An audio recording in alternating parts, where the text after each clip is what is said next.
모헨조다로라고 하는 유적이 있습니다. 그 모헨조다로라고 하는 유적의 이름의 뜻이 뭐냐면 주근이들의 언덕이라는 뜻이에요. 그래서 100여 년 전에 발굴할 때 도시 여기저기서 한 20여 구 이상의 조금 부자연스러운 시신들이 발견이 됐어요. 인더스 문명이 핵폭탄 때문에 망한 거 아닐까라고 하는 것을 한 이탈리아 젊은이가 제안을 했어요. 어떤 증거를 가지고 했었냐? 모헨조다로 주변에서 청동기 시대에 녹을 수 없는 유리질 물질들을 그분이 발견을 했고, 그걸 통해서 이거는 청동기 시대에 나올 수 없는 온도가 여기 있었다는 거다. 이거가 합해진 거예요. 이분의 이 이야기가 유명해지고 나서 어떤 분들이 가서 핵전쟁의 가능성을 테스트해 본 거예요. 특히 파키스탄에 있는 일부 과학자들도 가서 막 체크해보고 했었어요. 그러면서 일부 언론에 실제로 방사능 수치가 모헨조다로 근방 지역에서 나왔다. 안녕하세요. 인도 고고학을 전공한 고려대학교의 김용준이라고 합니다. 인더스 문명은 현재 파키스탄 전 국가 안에 있었었고요. 인도 지역으로 치면 인도의 파키스탄과의 접경 지역과 아프가니스탄 남부 일부, 이란의 동부 일부 지역에 걸쳐 있었던 청동기 시대 문명이에요. 이집트 문명권보다 이제 한 30배 이상 넓었고, 아주 직감적으로 이렇게 하시면 됩니다. 이집트 문명과 두 개의 큰 강이었던 메소포타미아 문명 전체를 합한, 즉 비옥한 초수달지대 전체를 합한 정도의 넓은 분포 범위를 가지고 있었다라고 이해하시면 되는데, 오해하시지 말아야 될 게 분포 범위가 그만큼 넓었다는 거지 그때 당시 인더스 문명이 마치 거대한 제국이었다 그런 건 아닙니다. 넓이는 메소포타미아보다 훨씬 넓은데 도시의 숫자는 적었습니다. 5개가 있었어요. 약 500km의 거리를 가진. 근데 메소포타미아, 예를 들면 수메르 문명 같은 경우는 도시와 도시의 거리가 수십 킬로미터밖에 안 돼요. 걸어서 하루 만에 다다를 수 있는 거리에 다들 있었는데, 인더스 문명 시대에는 최소한 10일 이상을 걸어야 되는 거리에 있었습니다. 각각의 도시들은 침략 이런 것에 대한 특별한 염려 없이, 그리고 특히 또 메소포타미아 주변에 속된 말로 방구 좀 낀다는 민족들이 꽤 많았었어요. 일단 이집트가 있었고요. 그 위에 뭐 지금의 투르키예 지역이죠. 그 지역에도 꽤 많은, 그리고 이란 지역에도 꽤 많은 힘 있는 민족들이 곳곳에 산재해 있었기 때문에 팽팽한 긴장감이 있었다면, 인더스 문명은 주변에 크게 위협이 된 적도 없고 도시와 도시의 거리도 멀고 하니까 자신들이 가지고 있는 돈과 인력을 삶에 투자할 수 있었던 겁니다. 그래서 당시 어마어마한 비용이 들어가는 구움 벽돌이 공공기관 건물뿐만 아니라 일반 모든 주택들에 활용되고 있고, 도시의 상하수도 시설은 최소한 10년 주기로 수리가 되고 있었습니다. 그래서 너무나 모던한 생각을 가지고 있었던 복지도시, 이런 것이 4,500년 전에 발전했었다. 그것이 가장 특이하고 흥미로운 거죠. 참 이 지역에 지금 전쟁이 나고 있다는 게 고고학적으로 너무 안타깝습니다. 그래서 인류 역사상 가장 전쟁의 위협이 적었던 문명 시대가 인더스 문명인데요. 근데 당연히 전쟁이 없으니까 군대를 유지한다는 건 어마어마한 비용이 들잖아요. 그래서 우리가 국가의 존재를 증명하려면 문헌이 없으면 가장 중요한 것이 상비군의 존재이거든요. 근데 저희가 인더스 문명 유적을 발굴해 보면 청동으로 만든 무기 같은 거 나오는데 실제로 쓰연 무기가 거의 발견이 안 되고, 도시 주변에 어떤 군사적인 시설에 투자하는 적도 거의 안 보여요. 그래서 상존하는 전쟁이 없었기 때문에 결국 중앙 집권적인 권력이 발생하지 않았다라고 생각되어지고, 그럼 그 사이는 어떻게 운영되었을까? 많은 연구자들이 대입하는 게 히말라야 불교 문화권이에요. 히말라야 불교 문화권은 달라이라마 들어보셨죠? 그 지역에서 이상적으로 생각하는 종교 이데올로기 혹은 종교 윤리, 종교 관습 같은 것들로 실제로 상비군이라든가 우리가 흔히 얘기하는 공권력을 이용해서 강력한 처벌과 이것이 없더라도 그 사회에 어떤 존경받는 원로들, 종교 지도자들이나 리더들에 의해서 자연스럽게 그 사회에 평화적인 어떤 것들이 지속있게 유지되는 것을 많이 상상들을 합니다. 그러니까 강력한 국가도 없었고 막강한 군대도 없지만 도시가 유지되고, 심지어 그 넓은 지역에 도량형이 통일됐었어요. 그럼 이거 어떻게 가능했느냐? 굉장히 검소하고 실용적이고 이런 어떤 것들을 강조하는 그 사회의 주류 이데올로기는 있었던 것으로 파악이 돼요. 그건 저희가 어떻게 말씀드릴 수 있느냐? 그 500km가 넘는 거리에 있는 도시의 공동묘역을 발굴해보면 머리의 방향이라든가 장례 문화는 또 일치해요. 예를 들면 우리가 조선시대 성리학이 있었기 때문에 검소한 양반들의 어떤 그 장례 문화가 공유되고 있었던 것처럼 특정한 어떤 사회의 이데올로기가 있었는데, 그것은 이집트 피라미드를 만들거나 하는 이데올로기가 아니고 그런 것들을 권장하지 않는 쪽에 이데올로기는 있었겠다라는 생각이 듭니다. 모헨조다로라고 하는 유적이 있습니다. 그 모헨조다로라고 하는 유적의 이름의 뜻이 뭐냐면 죽은 이들의 언덕이라는 뜻이에요. 그래서 100여 년 전에 발굴할 때 도시 여기저기서 한 20여 구 이상의 조금 부자연스러운 시신들이 발견이 됐어요. 그래서 갑자기 사라졌다 이런 이야기의 근원을 한번 따져보니까 그 당시 모티머 힐러라는 영국 고고학자가 있었는데 이분이 뭐라고 했냐면 중앙아시아에서 말 타고 철제 무기를 들고 있는 아리안들이 침략해가지고 마치 몽골인들이 전 세계를 한번 확 휩쓸었듯이 인도 수미 도시를 쳐들어가서 멸망을 시키고 너무 급박한 나머지 사람들이 다 이렇게 길에 죽어 있는 거 아니겠냐라고 해서 마침 그분이 그 책을 캠브리지 대학교 대학 출판부를 통해서 단행본을 출판을 했고 그게 전 세계에 다 퍼져가지고 적지 않은 국가의 세계사 교과서에 실렸을 거예요. 그분 책의 내용이. 그러다 보니까 이게 제가 볼 때는 우선 인더스 문명이 갑자기 사라졌다라고 하는 이런 인상들을 가지고 계신 것 같아요.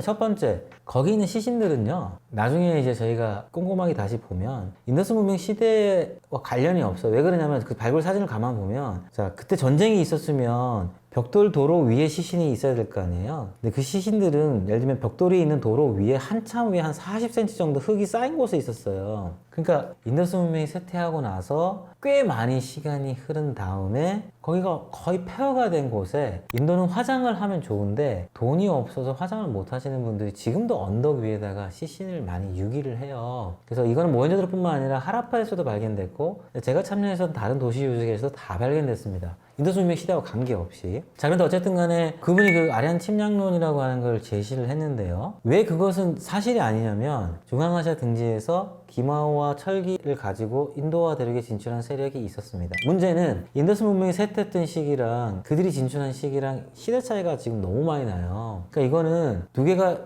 있었던 일이니까 이 두 개를 연관시킨 비과학적인 가설이었었어요. 지금 그래서 전 세계에 있는 거의 대부분은 인더스 문명의 쇠퇴와 아리안 침략을 연관시키는 것은 통일신라의 쇠퇴와 임진왜란을 연관시키는 것과 비슷한 비역사적인 연관입니다. 우리가 발굴한 기마와 철제무기의 최상한선과 인더스 문명 쇠퇴기가 겹치지가 않고요. 인더스 문명 그 어떤 유적에서도 전쟁의 흔적이 발견되지 않았고 아까 시신은 전쟁과 전혀 관계없는 후대에 일어났던 일이다. 과학적으로 확증된 거예요. 자, 그런데 마침 이 아리안 침략설 때문에 미스테리가 또 꽤 많은 탐험가들 이런 사람들한테 알려지게 된 거예요. 그 중에서는 핵전쟁 가설이 나오게 된 배경이 후대 인도에 중국의 삼국지 같은 고대 신화 서사 중에 마하바라타라는 게 있어요. 건국 신화예요. 중국의 삼국지와 같이 여러 장군들이 등장해서 막 싸우고 하는 게 있는데 이 신화다 보니까 신의 도움을 받아가지고 적군을 무찌르고 하는 장면도 많이 나오는데 그 중에 한 장면에서 신이 도와서 빠방 해가지고 적들이 막 손톱이 날아가고 막 하는 게 핵폭탄이라고 생각하고 읽으면 그게 실제로 있었던 느낌을 받아요. 그래서 그거랑 모헨조다로 시신이랑 믹스를 시켜가지고 인더스 문명이 핵폭탄 때문에 망한 거 아닐까라고 하는 것을 한 이탈리아 젊은이가 제안을 했어요. 어떤 증거를 가지고 했었냐? 모헨조다로 주변에서 청동기 시대에 녹을 수 없는 유리질 물질들을 그분이 발견을 했고 그걸 통해서 이거는 청동기 시대에 나올 수 없는 온도가 여기 있었다는 거다. 이거가 합해진 거예요. 그래서 모헨조다로의 시신, 마하바라타의 묘사, 그리고 청동기 시대에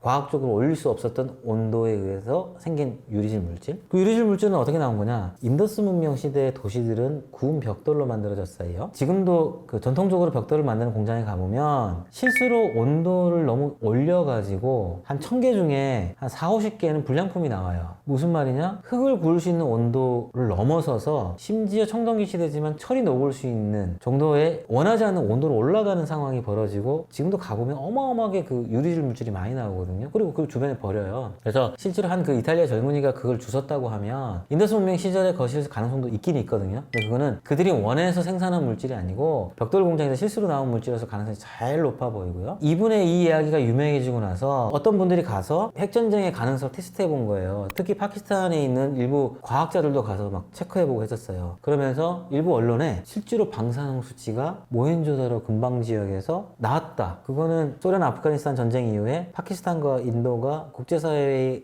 만류에도 불구하고 핵을 가지게 됐잖아요. 파키스탄과 인도가 요 국경 근처 페어 지역에서, 즉 인더스 유적이 있는 곳에서 멀지 않은 곳에서 핵실험을 많이 했었고요. 그래서 방사능이 실제로 확인되었다면 그 결과입니다. 만약에 핵폭탄이 떨어졌으면 고고학자인 제 입장에서 제일 말이 안 되는 이유가, 도시에 핵폭탄이 떨어졌으면 벽돌이 어떻게 남아있겠습니까? 시멘트로 썼던 일본 건물들도 날아가는 판에 구운 벽돌로 만든 도시가 어떻게 남아있어서 저희 고고학자들이 발굴했겠어요. 상하수도 시설이 인도 시민들이 아무리 잘 만들었어도 남아있을 수가 없겠죠. 그러면 인더스 문명은 외국인의 침략도 아니고 핵전쟁도 아니면 왜 쇠퇴했나요? 인더스 문명이 번성했던 파키스탄 그리고 인도 서북부 지역은 모든 강들이 히말라야에서 발원을 합니다. 거의 대부분은 그래요. 근데 히말라야는 어떤 지역이냐면 대륙이 꽝 충돌해서 생긴 곳이잖아요. 그리고 지금도 인도는 유라시아 대륙 쪽으로 가까이 하고 싶어서 1년에 몇 미터씩 계속 다가오고 있다고 합니다. 그래서 이 다가오는 이 힘 때문에 네팔이라든가 미얀마 같은 데 지진도 많이 나고, 그럼 지진이 나면 산이 무너지고 하면서 기존에 흐르던 강에 자연적으로 댐이 형성되면서 그 강을 막아버리고 물줄기를 바꿔버려요. 그래서 인더스 강과 글로 흘러들어가는 지류들은 수천 년 동안 지진과 산사태 때문에 자연스럽게 물이 막히고 다른 곳으로 흘러가는 현상들이 많았던 곳이에요. 그래서 그러한 강의 변화가 유발한 좀 부자연스러운 인구 이동, 그 속에서 산업 개편 이런 게 힘들어지면서 쇠퇴해서 나중에 더 살기 좋은 곳으로 이동했다, 이렇게 생각하시면 좋겠습니다. 저는 특히 인더스 문명 시대에 무덤 발굴을 이제 전문적으로 좀 했었어요. 어떻게 이렇게까지 검소하냐, 그게 제 가장 큰 미스테리였습니다. 저희가 인구를 분석을 해봤어요, 전문가들하고. 최소한 그 도시에 중산층 이상의 도시민들로 추정이 됐었어요. 왜? 직업적인 어떤 이 스트레스의 흔적이 뼈에서 거의 안 나왔습니다. 우리가 그 시대에 농사라든가 목축에 평생 기여했었거나 이런 분들이면 그 장시간의 노동으로 인한 스트레스가 뼈에 남거든요. 근데 그런 스트레스가 거의 없는 분들이셨어요. 그래서 도시에서도 꽤 잘 사는 분들에 속한다라고 저희는 봤거든요. 근데도 무덤에는 아무것도 안 넣어요. 그 후손들이 그냥 제사 지내고 음식 정도 이렇게 하고, 돌아가실 때 끼고 있었던 목걸이, 반지 이 정도만 하고 들어가요. 저희가 고고학자가 너무 찾고 싶은 게 뭐냐면, 특히 문자가 좀 길게 새겨져 있는 유언이라든가 혹은 후손이 쓴 할아버지 천국에 가서 안녕히 잘 계세요라는 편지 같은 거 이런 거 나오면 얼마나 좋겠어요. 가능성이 없어. 너무너무 소박하고 검소하다. 또 도시를 발굴했잖아요. 아니 어떻게 이렇게 그 당시 사회적 재화나 이런 거 가지고 상하수도 시설이라든가 이런 거는 이렇게 철저하게 투자를 했으면서 우리 고대 사회에 너무나 흔한 사람 크기만한 신상도 하나 안 나오냐고요. 그게 저는 안 나오는 게 가장 미스테리였습니다. 왜 그러냐면요, 이게 이집트와 메소포타미아 비교하는 것도 이색적이지만 그 이후에 인도의 문화유산을 보면요, 앙코르와트 같은 규모의 힌두교 사원은 인도에 어마어마하게 많거든요. 그리고 불교 사원 같은 경우는 바위산을 통째로 깎아서 만들고 그래요. 그 이후에 인도 문화의 패턴을 봐도 너무너무 이상해요. 우리가 살고 있는 21세기가 아닌데 죽음과 종교에 대해서 이렇게까지 무덤덤하고 무심한 사람들이 있었을까 해서 그게 제일 미스테리합니다. 제가 최소한 인더스 문명 무덤은 300~400개 발굴했을걸요. 최고로 좋은 유물이 막 끼고 있던 반지 정도? 그것도 동으로 만든. 제가 인더스 문명에서 현재까지 발견된 가장 화려한 무덤을 소개해 드릴게요. 구운 벽돌을 흙을 파고 나서 무덤 옆에다가 쌓아줬어요. 그리고 아마도 그 도시에 따르는 사람도 좀 많았고 가족들도 좀 많이 있었던 그분이 그 당시 중요했던 뭐 술이라든가 그 다음에 뭐 중요한 고기 이런 음식을 많이 담은 항아리 같은 그릇 같은 게 한 100개 나왔어요. 그게 가장 화려한 무덤입니다. 근데 이 정도의 무덤은요, 1000년 전 인류가 최초로 농사를 짓고 살았던 그 시기부터 나오는 정도의 죽은 이에 대한 정성이거든요. 너무 이상하죠. 예. 근데 죽음을 대하는 태도가 없었던 건 아니에요. 왜냐하면 500km 떨어져 있는 그 모든 공동묘역에서 똑같은 방식, 즉 머리를 북쪽으로 두고 검소하게 장례를 치러야 된다라고 하는 그 공통점이 나타나는 걸 봤을 때는 그렇게 해야 된다라는 아주 강력한 그 사회문화가 있었다는 거죠. 그게 너무 미스테리하지 않아요? 4500년 전에 어떻게 보면 거의 청교도나 조선시대 성리학적인 거거든요. 인더스 문자는 최소한 도시민들 중에 꽤 많은 사람들은 읽을 수 있었던 것으로 추정하고 있어요. 왜 그러냐면 제가 돌라비라라는 곳에서 성으로 들어가는 입구 쪽에 현판이 하나 발견됐습니다. 마침 운 좋게도 그 현판이 지금 고고학자들에서 발견이 됐어요. 예를 들면 우리 예전에 한양도성에 숭례문 그런 것처럼 이렇게 도시에 있었던 거죠. 흥미로운 것은 아까 500km 떨어져 있는 이 먼 도시와 도시 간의 문자는 어쨌든 간에 공유되고 있었던 거죠. 그리고 무슨 고등학교 누구와 같이 추정되는 위에는 똑같은데 밑에는 다른 명찰 비슷한 거 이런 것도 발견되어서 그게 고급스러운 재질을 쓴 게 아니라 흙으로 빚어서 만든 거라서 그 문자가 꽤 낮은 사회 계층까지도 도달해 있었다라고 추정하고 있어요. 근데 왜 일단 해독이 불가능하냐면 우선 첫 번째는 너무 짧아요. 해독이 되려면 문장이 있는 것이 고고학자들 발견되면 이게 문장이라서 언어학자들이 해독할 수 있는 가능성이 높아지는데 저희는 지금 현재 숭례문 무슨 고등학교의 김아무개 이 정도의 짧은 문자만 새겨진 유물만 발견되었기 때문에 그러합니다. 그래서 해독 자체가 언어학적으로 일단 불가능해요. 또 하나는 사실 다른 고대 문자들도 우리가 2개 이상의 언어로 쓰여진 비문이나 이런 게 나왔기 때문에 해독된 거거든요. 그걸 참고할 수 있는 그것도 지금 발견된 게 없고 후대에 그 지역 사람들이 쓰고 있는 언어를 여기 대입해서 한번 이해해 볼까? 그거는 무슨 얘기냐면 마야나 아즈텍 같이 신대륙에 있는 문자들은 또 그런 방법으로 이렇게 해독이 됐는데 드라비디아노는 남쪽으로 이동했고 거리가 멀어져서 별로 도움이 안 되고 북인도에 있는 대부분의 사람들 지금 특히 인도 문명이 있었던 곳의 사람들은 영어 독일어와 유사한 인도 유럽어족을 쓰기 때문에 현재 쓰고 계신 방언 이런 모든 언어도 도움이 안 되는 그래서 근데 가장 중요한 결정적인 것은 고고학자가 발견된 가장 긴 게 27자 단어밖에 없어요. 문장이 된 게 나와야 돼요.